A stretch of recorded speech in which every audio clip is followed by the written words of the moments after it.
people of YouTube, Mountbatten here, and today, as you can tell by the title of this video, we are going to be discussing FDR. And this match right now is... This match is a lot of things. This match shows a lot of what's most certainly aggravating at top tier right now. First off, as you can tell, there's an FDR on the enemy team. And to make this abundantly clear at the start of the video, I am not salty at the FDR player. I have nothing against the FDR player. I have nothing against CV mains. What I do have an issue with is how FDR has been implemented and the balancing choices that have and have not been made to FDR, not only to FDR but also to AA in general. And what you're going to see right here in this match is most certainly what a lot of higher tier, not just higher tier, but players in general have issues with surface ship versus CV interaction. And the FDR being the FDR most certainly not exaggerates, but amplifies the issues with AA interaction. Oh man, what was that? Yeah, so that right there, that little glitch right there, I don't know what was going on at the start of this match, but my PC was really jumping and lagging a lot. I thought it was just the game being a little dumb, but as you guys just saw there, apparently something was going on with, I don't know, maybe something was downloading in the background, whatever, but it looked like we just went into, like, I don't know, we just walked through the Stargate or something. But yeah, it does that a couple times here at the start of the match, but then it clears up as the game gets going. But anyway, yes, you are going to see a lot of the issues just brought to the forefront here in this match, and the end results of this match are pretty bad. They'll speak for themselves, as you guys will see here in a moment. But anyway, so I've chosen going over here to the C point, and with me over here, I've got a Thunderer, a Hindenburg, and a Montana, and a Harugumo, and a Gearing. The FDR is already dropping down onto the Gearing. I think the Gearing got spotted and radared by the enemy Worcester over there, so he's perma-spotted, and, well, FDR gets him right there with a lone torpedo. Only nicked him for, I think, just a few thousand points of damage. So over here right now, I'm turning in to get this island in between myself and the enemy Conqueror in GK over there by the F8, F9 line. So that way I can't get HE spammed. I got set on fire there by the Conqueror, immediately damaged conned it, since I was going to stay behind this island for cover. And the Worcester gets a couple, I don't think that was a Worcester. I think that might have been the enemy, yeah, the Burgon just got spotted there. Yeah, when that first salvo of H hit me and I ate 7,000 damage through the deck, I was like, hold up, that's not the Worcester. But yeah, Burgon, there was the Burgon's second volley. I think he popped main battery reload booster right there for a moment. So, being stuck in this channel right here, the FDR does spot me right here. What's really annoying too is that planes will continue to spot you until they've been fully recalled. And the FDR planes are so slow that there is a couple more seconds where you will be spotted versus normal planes. As you can tell right here, there's a couple of DDs in addition to the FDR in the C cap. So right here I make, ooh, we're going to eat one of those torps. So right here I make the call. I'm just like, I'm getting out of here. There's too much HE spam. The Worcester's right there. The FDR is just going to keep spotting me. I'm getting out of here. And that does involve turning and going broadside to the Conqueror. But the Conqueror has been spamming HE. And my policy with turning around in front of enemy ships is that if you're just going to sit there and get burned to death like I sort of would have if I stayed here, it's better to just go ahead, turn around, rip the band-aid off per se. So FDR comes over with that flight of dive bombers and that flight of dive bombers that just, I believe, bombed the Harugumo, and he does start to recall those, so keep this in mind.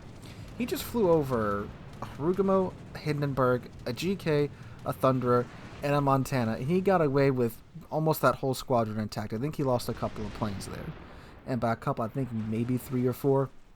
I'm pretty sure if that would have been any other CV, even something like the MVR, which is a very powerful CV right now, he would have lost most of his planes just from the sheer amount of AA in this area. But thanks to the FDR's planes hit pool, it doesn't really matter.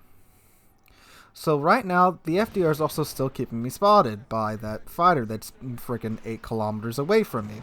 And it's just now being recalled, and I'm still spotted because it didn't finish recalling itself before it got out of my line of sight. And here comes the FDR once again with almost full wave of torpedo bombers. Drops that right there. I'm turning full tilt over, trying to complete my U-turn. And, well, I eat...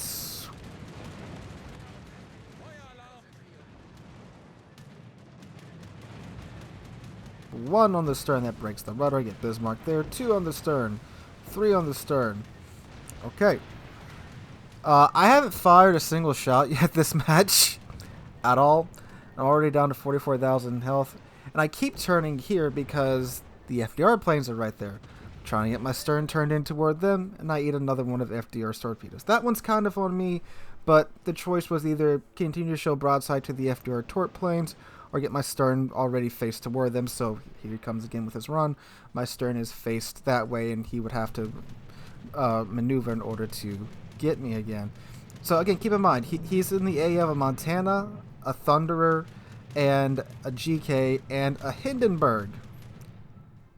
And he still got his attack wave off with about, what was that, half of a squadron when he started. Now, he did lose all those planes, but he still got his attack wave off with half a squadron. Not sure that would have been possible on most other CVs. Naturally, I ate a stray torpedo here from, I think, the gearing, and get flooding. Also, nothing's been in my range this match, because both teams are set so far back, and our DDs got taken out with a great help from the FDR. Oh, by the way, look at those not torpedo bombs, those dive bombers. Full squadron again. Full squadron again. He's been dragging both of these torp squadrons and these dive bomber squadrons over Thunder, Hindenburg, Montana, GK, and for a time. Gearing's AA. Yeah. Why didn't we group up with an AABB or what used to be a good AADD, or other ships, or an AABB with defensive fire? Why don't we just group up? Yeah, helps so much. And he's straight up attacking a Montana right now, an AA battleship.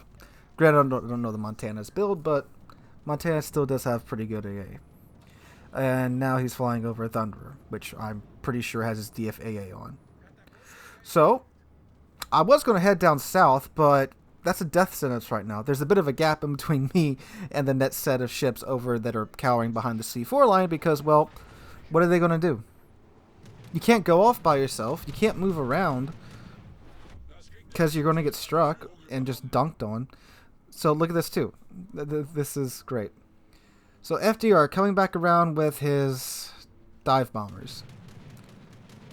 He's coming at me. I'm full tilt over. I got my fighter up. Richthofen's actually coming toward me to provide me with fighter cover too, by the way. His fighter's deployed now. FDR doesn't care. Look at this. I'm full maneuvering in a GK, and I still get 11K'd and 2 fires on a GK. Full maneuver with defensive sector set. Well, I actually think it was on cooldown maybe. My fighter consumable up and within a CV's fighter. But fighters are meant to be a deterrent. Didn't deter him. Now did it. Deterrent's not worth jack if it doesn't do anything. Imagine saying your nuclear deterrent was a firecracker. Doesn't deter much. So now, about halfway into this match, the FDR is having to resort to his rocket planes, not because he's out of the other 2 squadrons, but because he needs to go deal with the Shimakaze that's dared to touch their B-cap. Now, while he's doing that, I'm using this opportunity to traverse down south to help this Ohio out and maybe just get some I'd like to shoot at something this match. But again, our DDs got taken out with great assistance from the FDR, and everyone's staying out of my firing range. I mean, if you look at the enemies at sea, they're all cowering behind the island. Because, if they group up enough against the Richthofen, he really can't do too much. And again, the Richthofen's a pretty strong CV. But the FDR, it doesn't matter. It literally doesn't matter. So probably the Richthofen right now, so if he would come after me right about now, I'd be within the Richthofen's AA cover, and that might or might not help. Honestly, with the FDR, probably wouldn't. FDR getting some love in chat. Unfortunately, that was not in all chat. And yeah, I've still done 0 damage at this point, but I'm at 1.9 million potential damage done because I've been spotted for so long by the FDR. Look, again, he's freaking 10 kilometers away from me with his planes, and he's spotting me. I know GK has a big surface detection area, surface detection range and detectability by air range. I know that. But it's just like, of course, he's just casually going after the Shimakaze and the Ohio, and I get spotted, and everyone loves to shoot at the German. So now Montana, he's in my range, but he's selling out of my range, so there's no point in shooting at him, because I just get spotted for nothing at that point. Shells wouldn't be able to reach him. Montana takes out the Ohio. And at this point, I'd rather fight a Shimakaze, a Khabarovsk, and a Montana in open water, rather than having to deal with an FDR. Not where you want to be in a GK. Definitely not. Not in open water. But of course the FDR is over here. Of course he is. And I am the lone battleship. Because I chose to try and do something different. I chose to try and support my team at B. Guess I just should have stayed grouped up at C, cowering behind the islands, huh? Alright, so he's coming in. I did focus my my priority sector, and it's, either turn into the FDR or show my broadside to the Montana. So I guess he kind of just faked me out there on that run. Got me to show broadside to Montana for no reason. Pretty good move on his part. Friendly Thunder managed to take out the Montana. Yeah, Montana over at sea. And now my first shots of the match. At 12 minutes in almost. Out of Montana, bounces and shatters. There's the Khabarovsk. Don't see them too much anymore. Although it did just get its buff to where it doesn't eat full pins from BBAP. So that's nice. Seeing a bit more of them now. So coming back around, swinging my turrets around to get my rear turrets off on the Montana. Other salvo's probably got lucky there. Didn't quite get knocked out by him. Got my front turrets off, swing my rear turrets around, get my rear turrets off. It's like the Montana, he just got within my secondary range, but I get taken out by the Hindenburg before that. Do manage to snag a Citadel on the Montana. But Sealord, you made so many mistakes. You're probably bottom of your team. That's why you did so poorly. Well, it's not why you did so poorly. You did so poorly. You're probably bottom of your team as far as the leaderboard goes, right? Nope. 5th on my team. 5th. With 28,000 damage done in the GK. And I got 2 salvos off. 2 salvos. Like, come on. This is ridiculous. Like, what are you supposed to do? Like really?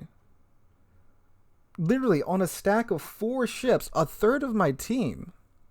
Actually, 5 ships. Little, just under half of my team.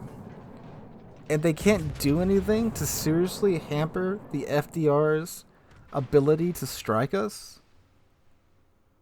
Like really, like even other CVs, MVR, Hakuru, Midway, they would have paid much more to get those strikes off. And the FDR didn't really care.